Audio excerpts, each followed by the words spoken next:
بسم اللہ الرحمن الرحیم۔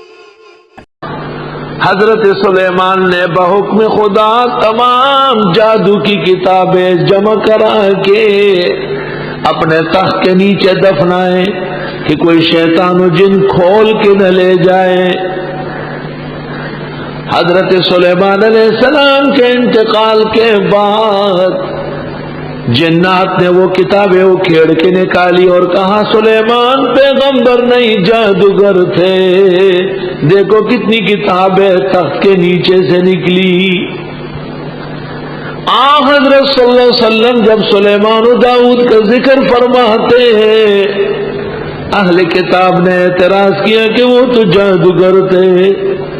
جواب وما کفر سلیمان، نہیں کیا کفر سلیمان نے، کیونکہ سحر کی بنیاد کفر ہے۔ انور شاہ سے مشکلات القرآن میں لکھتے ہیں دلت الآیا علی ان السحر مادته کفر، دلت الآیا علی ان السحر مادته کفر، آیت بتاتی ہے کہ جادو کی بنیاد کفر پر ہے۔ شیخ الاسلام ابن تیمیہ نے لکھا ہے جادوگر اور ساحر ضرور غیر اللہ سے مدد مانگتا ہے۔ وما کفر سلیمان، نہیں کیا کفر سلیمان پیغمبر نے، وہ تو اللہ کے پاک پیغمبر تھے، مطیع و فرمان بردار تھے۔ ولیکن الشیاطین کفروا، لیکن شیطان کفر کر رہے تھے۔ سحر یعلمون الناس السحر، سکھاتے تھے لوگوں کو جادو۔ آپ کو بھی لوگ کہیں گے آپ ایسی جماعت سے تعلق رکھتے ہیں جو پیغمبروں کے علم غیب کے قائل نہیں، جو ولیوں کی کرامات کے قائل نہیں، اور قسم قسم کے شبہات و الزامات لگیں گے۔ یہ مضمون اس مقصد کے لیے تاکہ آپ جواب دینے کی صلاحیت و غیرت پیدا کریں۔ اللہ سبحان اللہ،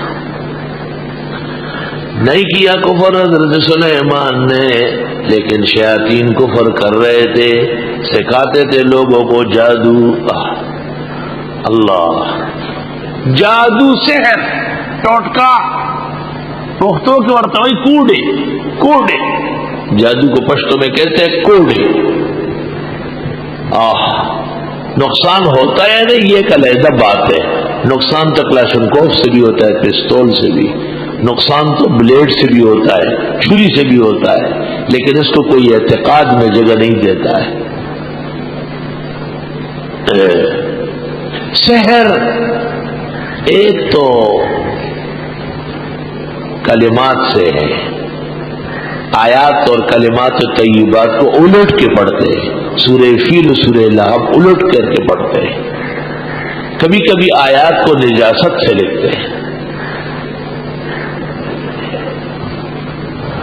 اس سے شیاطین و جنات خوش ہو جاتے ہیں، پھر وہ جو تکلیف پہنچانا چاہتے ہیں وہ پہنچا دیتے ہیں۔ یہ سحر اکثر ائمہ کے ہاں کفر ہے، خاص کر امام احمد ابن حنبل کے ہاں۔ دوسرا سحر و جادو جس کو کہتے ہیں ہاتھ کی صفائی، کیا سبحان اللہ، وہ بھی جادو ہے لیکن مشق ہے۔ ہمارے زمانے میں ایک جادوگر آتا تھا ہمارے اسکول میں، جہانگیرے کے اسکول میں ہیڈ ماسٹر صاحب کا دوست تھا، محمد حنیف نام تھا، پشاور سے آتا تھا۔ لڑکے سب اسکول کے بیٹھے رہتے تھے، ایک لڑکے پر چادر ڈال لیتا تھا اور دوسرے کو ایسے دونوں پہ چادر اٹھا کے دیکھا تو ایک دلہن بیٹھی ہوئی ہے، ایک دولہا ہے، اور پھر درمیان میں چادریں لگا لیتا تھا اس طرح، اور جب چادریں ہٹائی تو دیکھ پڑے ہوتے تھے، بریانی تیار، ولیمہ تیار، درمیان میں چلتا تھا۔ چدارا کا غم دارازی، چدارا کا غم دارازی، دارا خبر ہوگا پختوں کے بیوی، جب اس کو کھینچتا ہو تو یہ آ رہا ہے، جب اس کو کھینچتا ہو تو یہ آ رہا ہے۔ اور پھر کہتا تھا یہ ہاتھ کی صفائی ہے، یہ جادو نہیں ہے، یہ ہاتھ کی صفائی ہے جادو۔ میں بیٹھا ہوا تھا، ہیڈ ماسٹر صاحب کی مجھ سے بڑی محبت تھی، مجھ سے کہا کیا ہے؟ میں نے کہا حضرت یہ الفاظ اور اقوال ہے، یہی جادو کے الفاظ ہیں۔ کہا کیا؟ میں نے کہا یہ چدارا کا غم دارازی اور چدار جادو الفاظ دی، میں دادے دینے بھی کہ دو کو، جب اس کو وہ بند کرایا وہ سب کچھ ختم ہو گیا بیٹھ گیا۔ اور نے کہا یہ دو جملے چھوڑ دو، چدارا کا غم دارازی اور چدارا کا غم دارازی، اور ہاتھ کی صفائی ہے یہ جادو نہیں۔ میں نے کہا یہ بھی سحر ہے، یہ سحر کے الفاظ ہیں۔ الحمدللہ وہ جو حنیف باغا پھر کبھی بھی اسکول نہیں آیا، اس کے لیے چندہ ہوتا تھا 2-3 دن پہلے، اور چھٹی ہوتی تھی، بڑا تماشا ہوتا تھا۔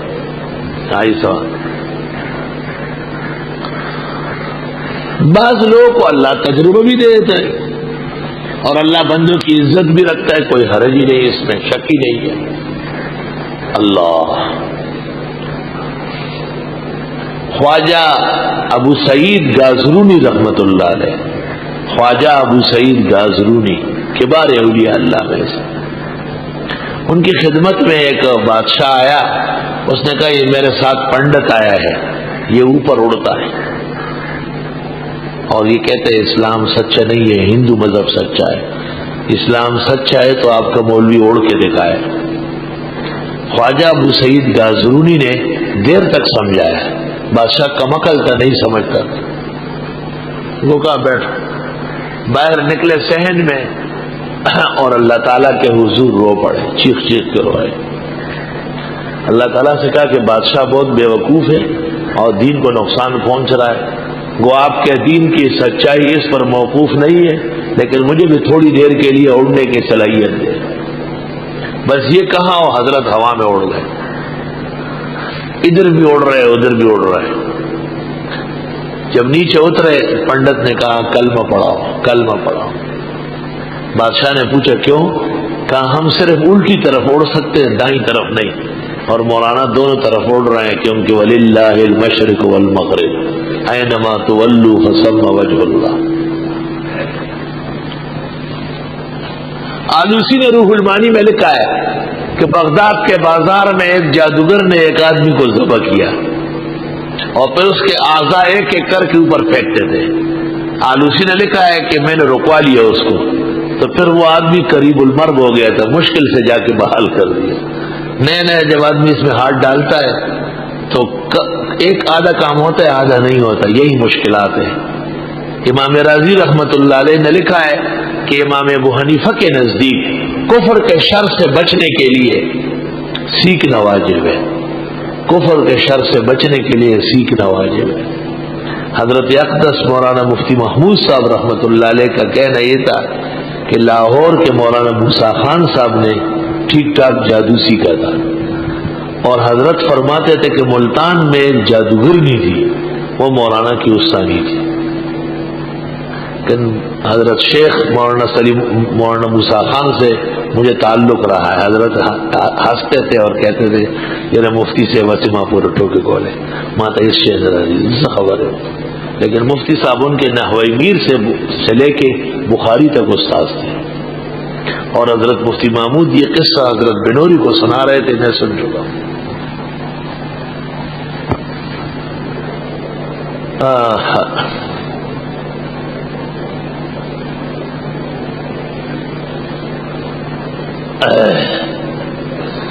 اور نہیں کفر کیا تھا حضرت سلیمان نے، کیونکہ سحر تو کفر ہے، لیکن شیاطین کفر کر چکے تھے، یعلمون الناس السحر، اب وہ سکھا رہے تھے لوگوں کو جادو۔ مدینہ منورہ میں قباء کے اندر ایک شیخ علی ہے، قباء میں اس کا بنگلہ ہے بہت بڑا، وہ صحیح معنوں میں عامل ہے۔ جب سعودی حکومت کا فیصلہ ہوا کہ حنبلی مذہب میں سحر کفر ہے، تو انہوں نے جادو، ٹوٹکا، تعویذ، پیر سارے گرفتار کر دیے، سب کو گرفتار کیا۔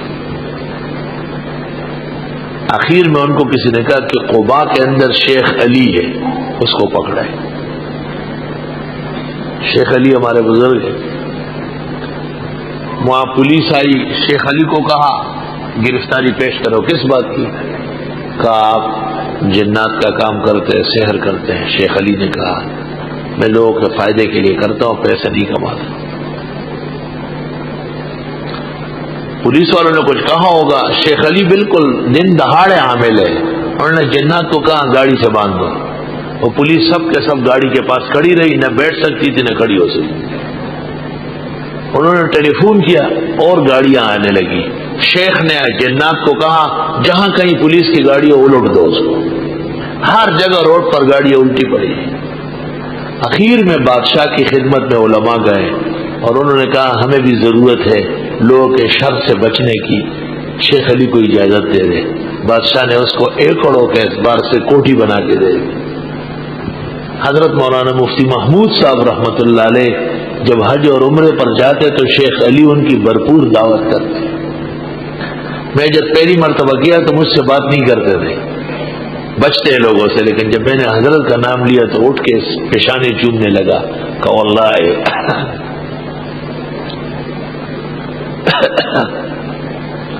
مفتی صاحب کی کرامات اور فیوز کے زبردست قائل ہے کہ واللہ شیخ کان کبیرا فی العلم والعمل، واللہ شیخ کان کبیرا نحن نقتدی به فی الدنیا والآخرہ، وہ ہمارے مقتدات ہے دنیا و آخرت۔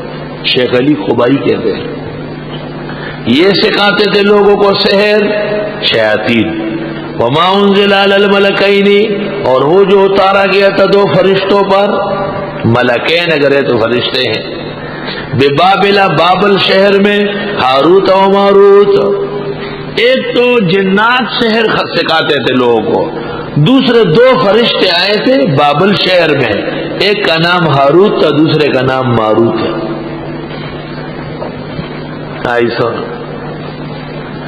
دارالعلوم حقانیہ کوڑا خٹک میں ایک بزرگ عالم تھے، استاذ تھے، ان کا نام بھی تھا ہاروت بابا۔ وما يعلمان من احد، اور نہیں سکھاتے تھے ہاروت ماروت کسی کو، حتی یقولا، یہاں تک کہ کہہ دیتے انما نحن فتنۃ، بے شک ہم تو آزمائش کے طور پر آئے ہیں، فلا تکفر، تم نے سیکھنا کفر کر دیا۔ اللہ تعالیٰ نے دو فرشتوں کو بھیجا بابل شہر میں، وہاں بڑا عروج پر تھا جادو۔ انہوں نے آ کے لوگوں کو اعلان کیا کہ اے لوگوں سحر سے توبہ کرو، چھوڑو، پھر بھی کوئی سیکھتا ہے تو آؤ ہم سکھاتے ہیں، جنات سے نہ سیکھو، ہمیشہ کے لیے ختم ہو جاؤ۔ بعضوں نے وما کو نافیہ لیا ہے، وہ نہیں اتارا گیا، لیکن یہ درست نہیں ہے، فحوائے قرآن اس کے خلاف ہے۔ اور نہیں سکھاتے تھے کسی کو بھی، حتی یقولا، یہاں تک کہ یہ فرشتے کہہ دیتے انما نحن فتنۃ، ہم تو آزمائش ہے، فلا تکفر، پس تم سحر کر کے کفر نہ کرنا۔ لیکن فیتعلمون منہما، سیکھتے تھے لوگ ان سے، ما یفرقون به بین المرء وزوجہ، وہ جو جدائی ڈالتے تھے اس کے ذریعے میاں اور اس کی بیوی کے درمیان۔ سنو، سحر کی بنیاد تفریق پر ہے، سحر کے ذریعے تالیف نہیں ہو سکتی۔ میاں بیوی کا جوڑ لانا یہ مقصد ہے، یہ نہیں ہوگا۔ میاں بیوی کو توڑنا یہ کر سکتے ہیں۔ ہاں، گناہ کے لیے لڑکے کو تیار کرنا، گناہ کے لیے لڑکی کو تیار کرنا جس سے شریعت کی حد ٹوٹ رہی ہے، وہ بھی سحر کے ذریعے آنن فانن ہو جاتا ہے، آدمی کو پاگل کر دیتا ہے۔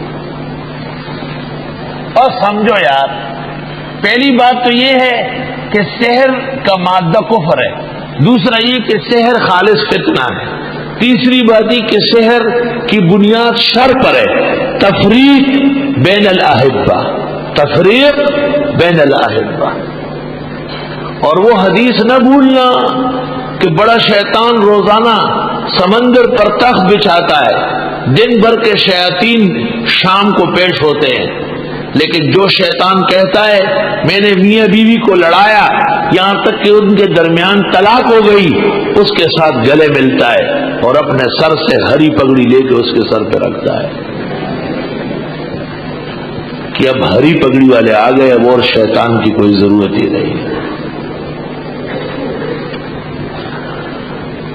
یفرقون بہ، تفریق کرتے تھے سحر کے ذریعے میاں اور اس کی بیوی کے درمیان۔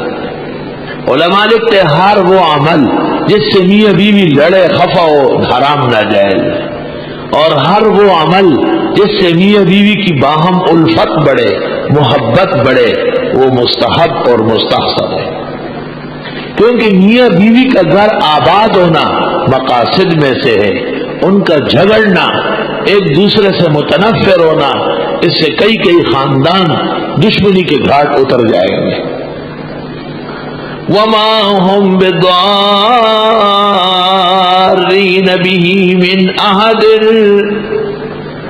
نہ تھے یہ بگاڑنے والے کسی کو کچھ بھی۔ کوئی جادو، کوئی ساحر کسی کا کچھ نہیں بگاڑ سکتے، الا باذن اللہ، مگر اللہ کے حکم سے۔ وَيَتَعَلَّمُونَ مَا يَضُرُّهُمْ وَلَا يَنفَعُهُمْ، اور یہ سیکھتے تھے وہ جو ضرر دے ان کو نفع نہ دے۔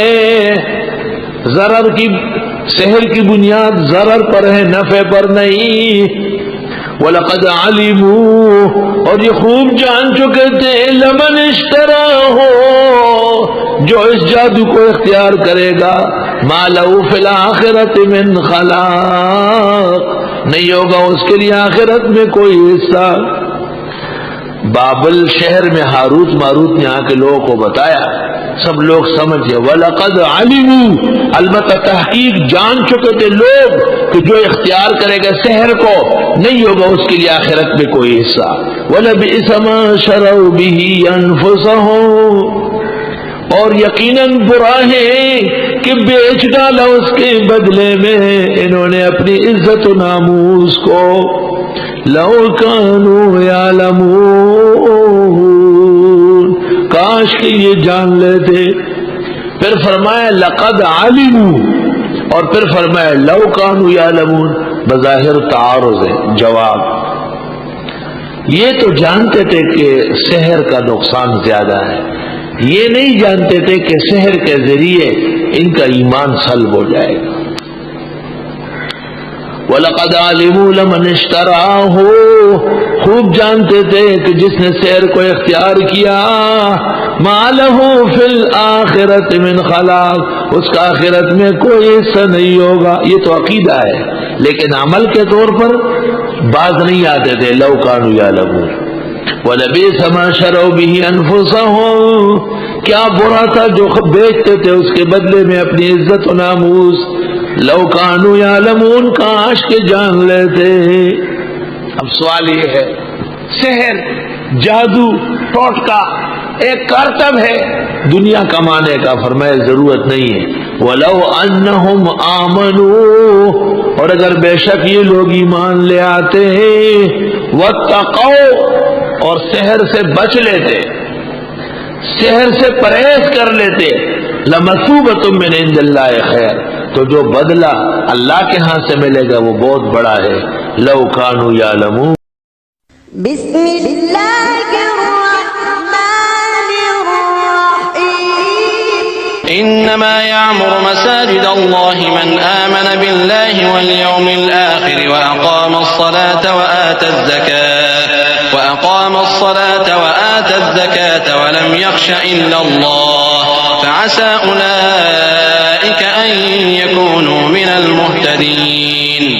اور ساتھیوں اور بھائیوں، جیسا کہ آپ حضرات کو معلوم ہے کہ اسلامی معاشرے کی احیاء و بقا کے لیے دینی مدارس و مساجد اہم کردار ادا کر رہے ہیں۔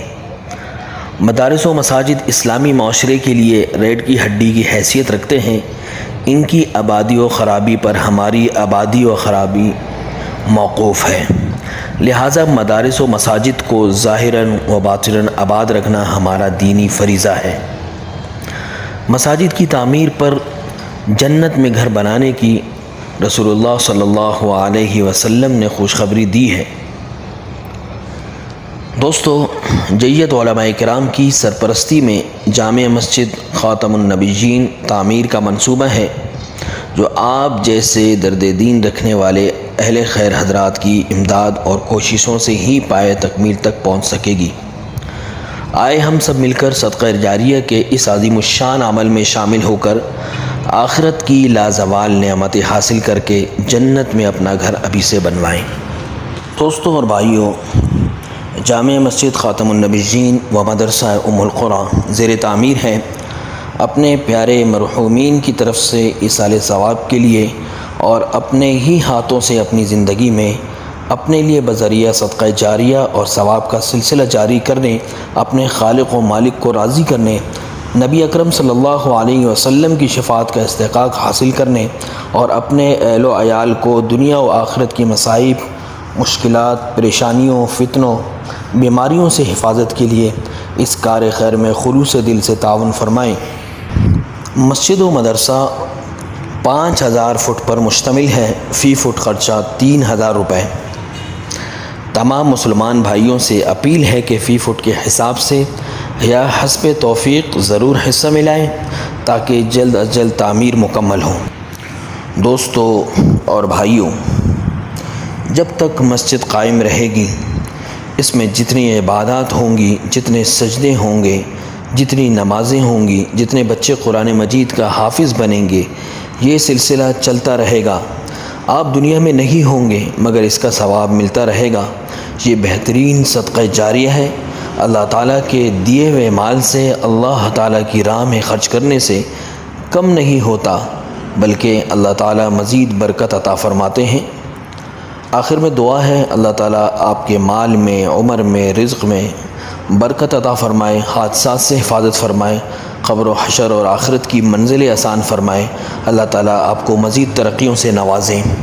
مزید معلومات کے لیے رابطہ کیجیے اس نمبر پر 03333 075 225 03333 075 225۔